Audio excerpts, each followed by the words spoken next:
ሰላም እንዴት ናችሁ? እግዚአብሔር ይመስገን። ዛሬ በአይነቱ ለየት ያለ ማስታወቂያ ይዤላችሁ መጥቻለሁ። የዛሬው ማስታወቂያ የጨረታ ማስታወቂያ ነው። ከዚህ በኋላም የተለያዩ የጨረታ ማስታወቂያዎችን በዚህ ቻናል የማቀርብላችሁ ይሆናል። የዛሬውን ጨረታ ያወጣው ድርጅት ኬር ኢትዮጵያ ይባላል። ኬር ኢትዮጵያ በድርጅቱ የተገለገለባቸውን የተለያዩ ተሽከርካሪዎች በግልጽ ጨረታ አውጥቶ መሸጥ ይፈልጋል።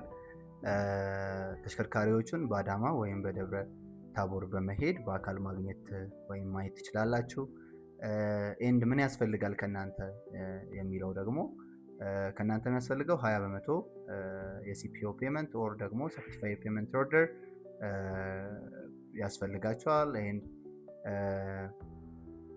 ዛዘርቲን ከናንተ የሚያስፈልገው የጨረታ ሰነድ ነው። የጨረታ ሰነዱን ደግሞ 500 ብር በመክፈል ማግኘት ትችላላችሁ። ጨረታው የሚያበቃበት ቀን ነሐሴ 15 ከቀኑ 6 ሰዓት ነው። ከዛ በፊት ነገሮችን ብትጨርሱ ወይም ኢንፎርሜሽናችሁን ብታስገቡ የተሻለ ነው። ዛዘርቲንግ ደግሞ የት መጫረት እንችላለን ላላችሁ ደግሞ afrotender.com ላይ መጫረት ትችላላችሁ። የተለያዩ ደግሞ ሪሴንት የሆኑ ቶሎ ቶሎ የሚወጡ የጨረታ ኢንፎርሜሽኖችን እዛ ፕላትፎርም ላይ ወይም እዛ ድርጅት ላይ ማግኘት ትችላላችሁ። ኤኒ ኢንፎርሜሽን ከፈለጋችሁ ግር ያላችሁ ነገር ካለ በ0968489568 ላይ በመደወል እኔን ማግኘት ትችላላችሁ። መልካም እድል።